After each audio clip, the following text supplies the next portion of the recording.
C'est que quand, ma tante, allez, je vais dire que peut-être, avant le mois de septembre, enfin avant elle pesait relativement, 45 kilos. Elle est petite, hein, 45 kilos, mais OK. ça allait. Donc elle a dans cette clinique, elle me téléphone aussi, elle me dit: «Frédéric», c'est mon fils, est venu me voir et il est en train de manger avec moi. Je savais que mon fils était à Paris alors, OK. et donc des hallucinations, hein, Ah oui! elle me dit: «Tu veux lui parler?» Je lui dis: «Oui, qu'est-ce que vous voulez?» «Ah bah, il regarde la télé, il veut pas te parler». Voilà.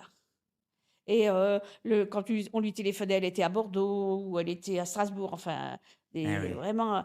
confuse. Et donc on a demandé, moi j'ai fait on a fait un deuxième rendez-vous avec, le médecin parce qu'on commençait à s'inquiéter de beaucoup de choses, Ouais. notamment peut-être une mise sous tutelle. Je dis, il fallait donc un certificat. Ouais. Le médecin a refusé de le faire en nous disant qu'elle avait eu un coup à la tête et qu'il fallait attendre qu'elle se remette de ça. Mais c'est ce que j'allais demander, c'est cette confusion, il a réussi à analyser un petit peu d'où elle venait Non, ou? non, non.